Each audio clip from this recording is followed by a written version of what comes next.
Your upcoming book, Chasing the Italian Dream, it sounds really feel good and escapist that we just, know and love your books for. But what can we expect from Chasing the Italian Dream?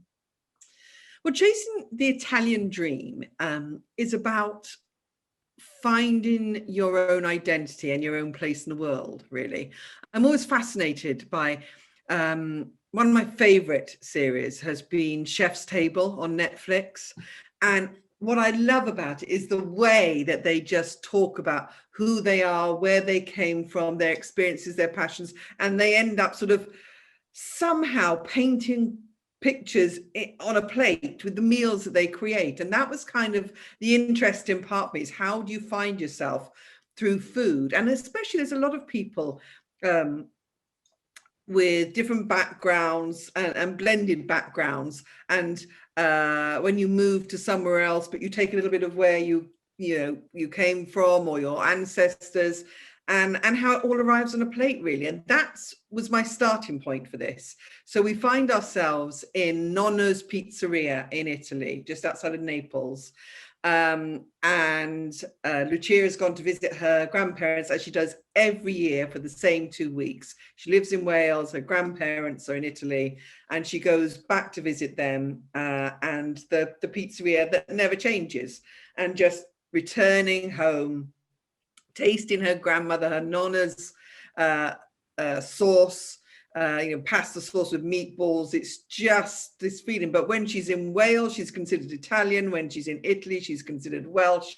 And I wanted to do this finding of yourself through the food that you've grown up with. And so it's full of pizza, it's full of passion, and there's a fantastic little team that she gets together of close friends to kind of take on the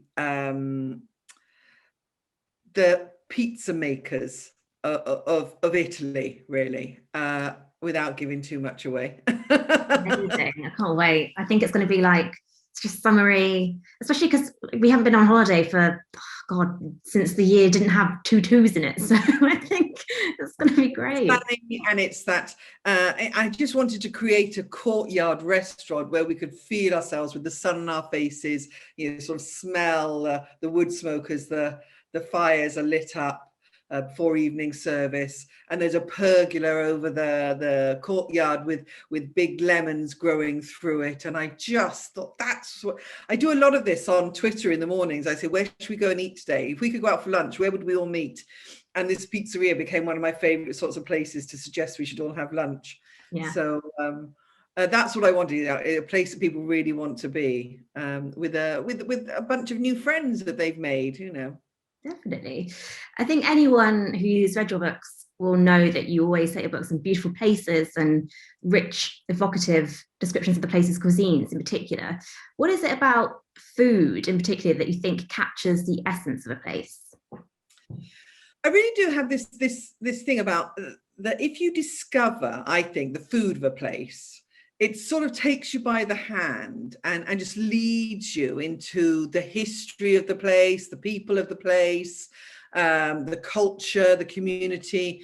And I think it started for me where my husband was asked to move to Galway in Ireland. And we went over there, and it rained and it rained and rained. And I thought, oh, this isn't for me. It rained so much. But while we were there, I said, I would just like to go to a really nice fish restaurant while we're here. So we were given the details of a restaurant. And it was like the end cottage, little fisherman's cottage. And I was thinking, really? And we went in, you stepped in, it was like going to someone's front room. The fire was burning, there was candles lit. And we were shown to this table in the window when the candle was lit. And just for a while, it stopped raining. And the moon came out with this sort of silver shimmer across the water. And I went, oh, that's Galway Bay. That's what people talk about. And I ordered a plate of oysters. And these oysters came out, and I sat there looking at Galway Bay, eating these oysters, and I thought, oh, that's sexy, that's sexy. And I started to dig deeper into the world of oysters in Galway, and discovered all about the festivals, the oyster festivals there, the shell shucking competitions, and like the shell shuckers are like the rock and roll stars, of the seafood world, it was once said. So, so I started to feel this whole world that surrounded the oysters. And then I realized that whenever I go on holiday, before Kindles and iPads, I used to take cookery books in my case.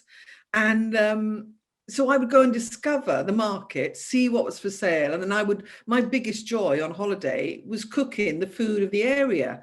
So then, my brother was living in Italy at the time with a small olive grove, and how the whole community comes together when it's nearly olive picking time. There's a whole whisper in the community of, are you picking yet? Is anyone picking yet?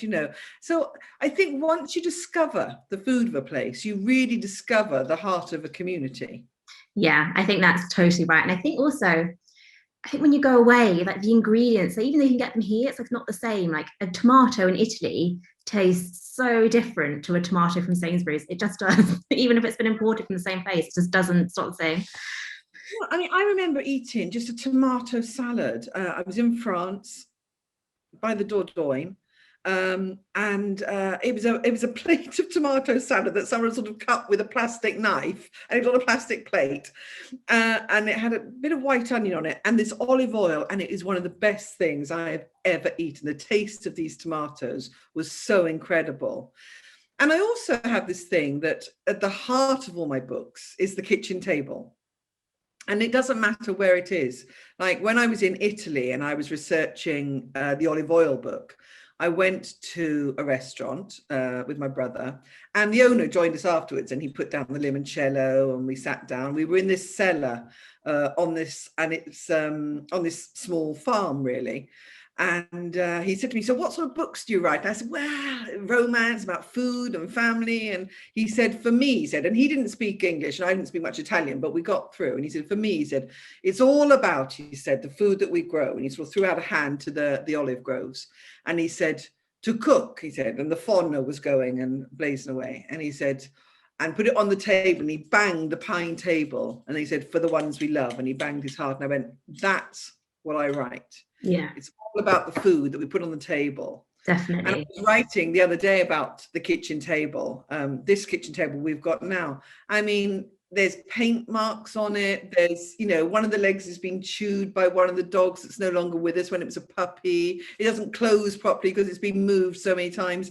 I just think all of life's, your family memories are within the kitchen table. Definitely. It's kind of the heart of the family, isn't it? Kind of, so you sit down, do your homework and argue and your makeups, parties. Oh, there's a chili con carne stain. There's a stain on a pot from an 18th birthday party, and you think, and I can someone say to me, oh, what a shame you got stained. I said, no, that'll be there forever. I love it.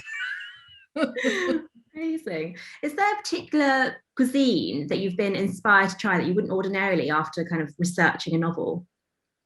Well, certainly I got a lot more into oysters. I did get into, and I traveled a lot more too. And when I saw they were on the menu, I ate them a lot more.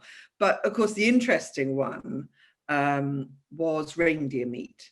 Ooh. So when I went to Swedish Lapland, Katie Fforde and I went off on one of our mad research trips, and we arrived in all this snow, and everybody else on this plane seemed to have booked themselves into the ice hotel. Not us. We were off to a little place in the woods where there was, some reindeer corralled and a little shed with a wood burning stove.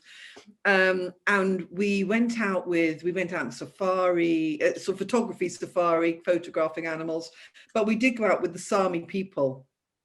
And actually we were picked up on a snowmobile with a sled out the back covered in reindeer hides, and it was like a Viking arriving and picking us. But we were wearing so many clothes we couldn't actually get onto the sled. We were like, we rolled on. And he took us off to a lavu, which is a big tent with a fire going in the middle, and we ate reindeer meat there in a sort of flatbread. And I was thinking, but of course the whole philosophy, the way they live, it makes so much sense about, the reindeer look after them, they look after the reindeer, they treat the animals with respect, every bit of the animal must be used. And actually it all made a lot of sense to me. So I wouldn't be scared of eating reindeer meat again. Yeah. And the other one was lavender in Provence, of course, cooking with lavender. it's used an awful lot in herbs de Provence, but it's sort of died out, and it's making a bit of a resurgence. People are doing cakes with lavender and lamb is really lovely, and lavender and nougat. Oh, that was delicious. And there's one dessert that we made. We did a cookery class, and we made dessert, and it was with it was with green apple in a filling with sort of a caramel filling with the lavender. Oh, it was just divine. I'll have to try it. I think I've seen cocktails with lavender in, and I've seen kind of what I thought was quite unusual, but it actually tasted nice. It's strawberry and basil, like kind of like lovely. Yeah, I think it brings out sweetness. Yes, strawberries with balsamic vinegar and black pepper. Lovely. So there's a real resurgence for lavender at the moment. And of course, I've been very lucky with lots of the other research trips that I've done, you know, lots of gin research for the gin book, lots of wine research for the wine book, and olive oil. I've got a bit more of an appreciation of really good olive oil now. And in fact, when I went to Sicily to research the my lemon grove summer, I went to visit a lemon grove and this farmer there, and he makes his own olive oil as well. And I've just had a shipment home from him. So every time I pour that olive oil into a pan or dressing, I'm back there in Sicily, and the flavour, it just goes pop in your mouth. It's just fantastic. I don't know if you've seen it. There's Salt, Acid, Fat, Heat on Netflix. I don't know if you've seen that. It's a cooking show. Oh yeah, it's wonderful. I love that one. And she does the focaccia, and it's like olive oil, like all on the bread. You can taste it even when you're looking at it. It's so good. Yeah, that's a really lovely show as well. Yeah. But I'm just desperate for Chef's Tables to do another series now. So obviously we've been cooking a lot more at home at the moment. But what are your 3 favourite dishes to make when you're at home? My first one would be risotto. I love risotto, and I particularly cook risotto if I'm home alone. I love it.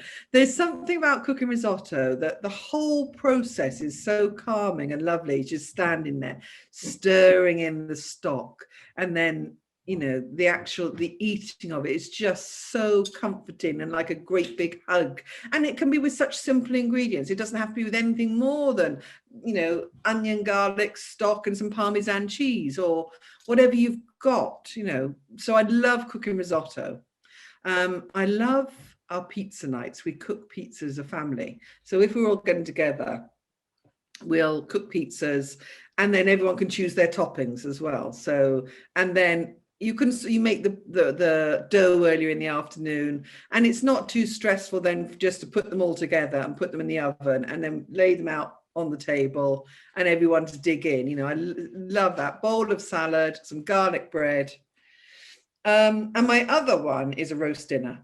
I love that on a Sunday, cooking a roast dinner. I love putting the meat in the oven, going off for a dog walk, and coming back just about the time when the potatoes have got to hit the pan, you know, the sizzle as soon as the potatoes hit the pan. And once the potatoes are in, you're allowed to have a lunchtime drink. Yeah, I think that's the rules work on a Sunday. Yeah, they're good choices. Yeah, so, and then, you know, just parsnips, maybe a drizzle of maple syrup on them as they're in the pan. I did some Cavolo Nero cabbage this week, just in the pan, you know, just crunchy and dark. And I love it. And again, I love that thing of family being around the table and all tucking in. Yeah. And of course, they always want Yorkshires with everything. That's fun, you know. Yeah, one of my favorite things to cook when I'm at home is just a roast chicken. Just the smell going through the house, and like you can put like lemons and garlic and just so good. The simple things. It's just fantastic, just simple as you say. Pop it in the oven, and the way it fills the house. That's what I love about Christmas, is when you start to get the smell of the turkey cooking, just filling the house. But I you know, I'm a simple cook, so I like to keep things simple. Yeah. You don't want to overcomplicate things. Definitely. And not enjoy the time in the kitchen. What would be your food heaven and your food hell? Food heaven would be mussels and chips, moules frites. And again, simplest ingredients, but if you get them right, just fantastic little pops of flavor with garlic and white wine. Your chips on the side, you dunk into a bit of mayonnaise. I can remember once we were in Brittany, and we intended to stop somewhere to eat, and there was just loads and loads of places, and we sort of couldn't quite decide. And eventually we saw this caravan with like one of those pop-up sort of awning marquee type things, and there was loads of people there, and it was just moules frites, you know, mussels and chips. And we said, and there was loads of bikers there. We said, let's stop here. And so we stopped, and we sat in this really quite warm marquee, but we ordered from the caravan, and the chap, I never forget, he was wearing brown socks and sandals. Anyway, we ordered our mussels and chips, and like his mother was out the back scrubbing the mussels over a bowl of water. And they were tiny and peppery, and they were the best mussels with a carafe of rosé wine. I'll never forget it. It was beautiful on the side of a road in an awning. It was one of the best lunches ever. So now you want to know food hell, don't you? I do. I have to say it is liver and onion, and it really annoys me because I really want to like it. You know, when people talk about their love of liver and onions, it sounds fantastic, but I tried, you know, at school we had it. And then I can remember I was doing an interview, I think for Radio 5 it might have been, and I had to go to some army barracks, the officers' mess. They invited me to join them for dinner, and it was liver and onions.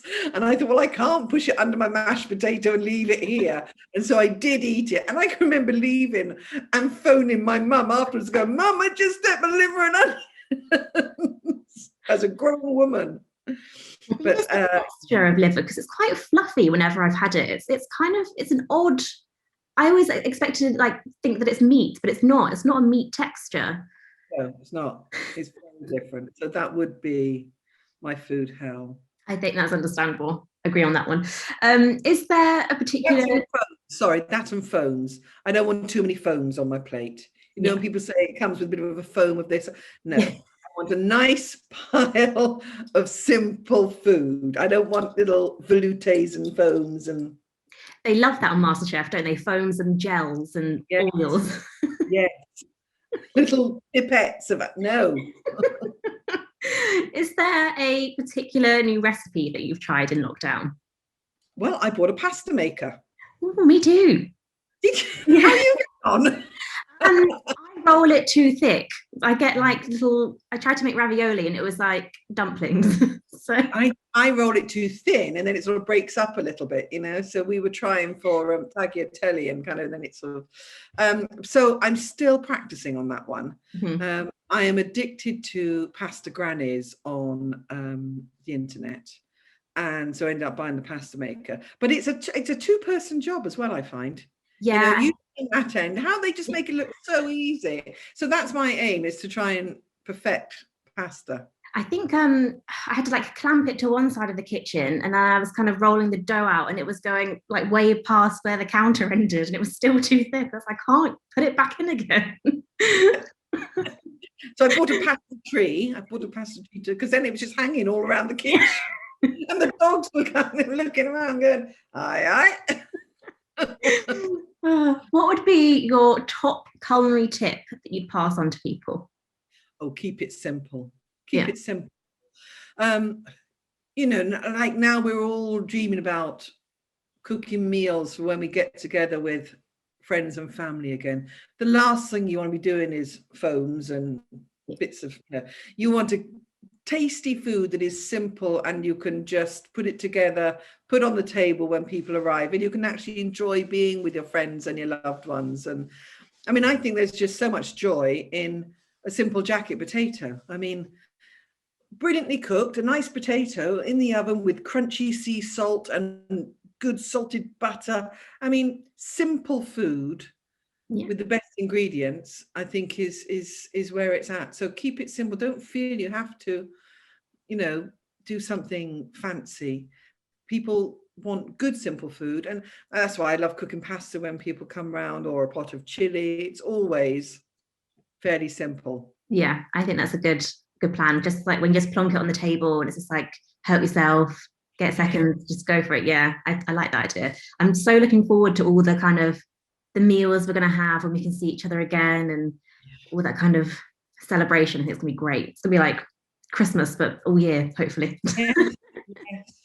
I love doing seafood on the table with some prawns and garlic, or fondue. That's another lovely one, a simple one. Or fondue with some garlic and white wine, and just dipping in the bread, pickles. Or pill. I always like the best part of pill is dipping your bread in like the chili oil. That's Yes.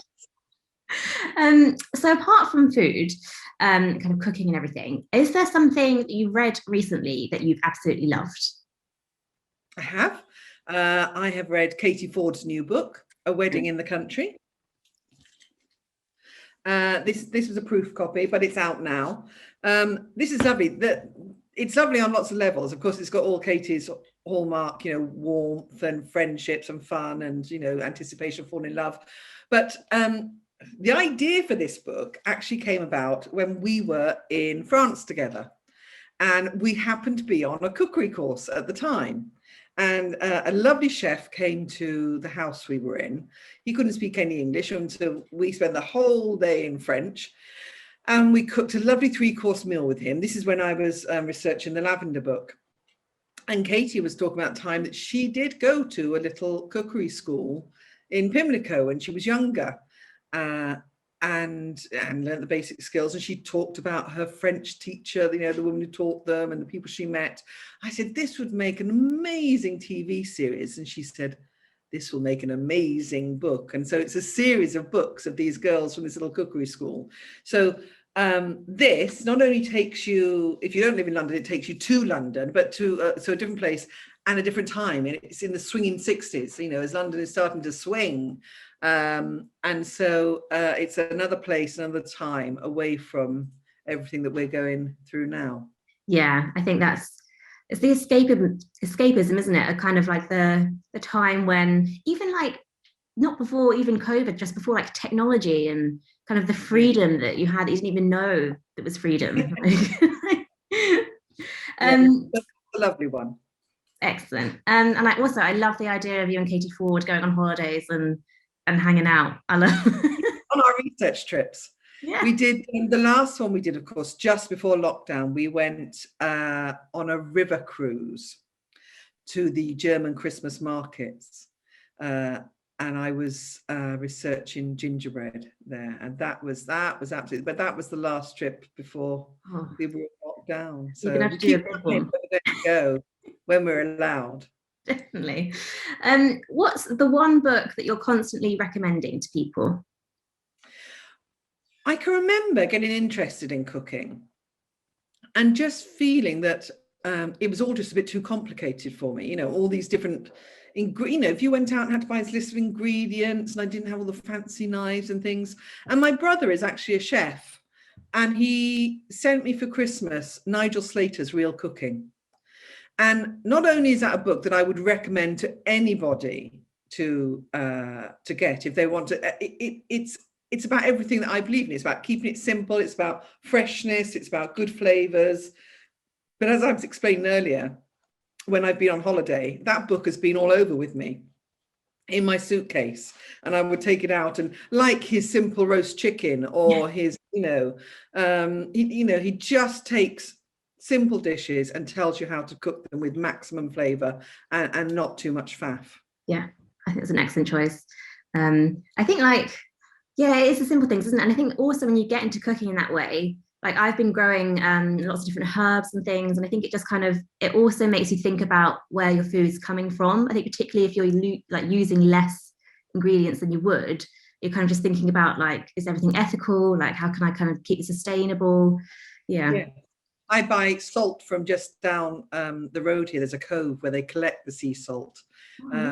It's fantastic. You want good crunchy sea salt. You want the best pepper you can get. So it's actually, just taking it back to the main ingredient, like you say, the roast chicken that is just lovely for, a bit of time or lemon, and enjoying that rather than the faff of. Yeah. So Real Cooking, Nigel Slater, I would still go back to it all the time.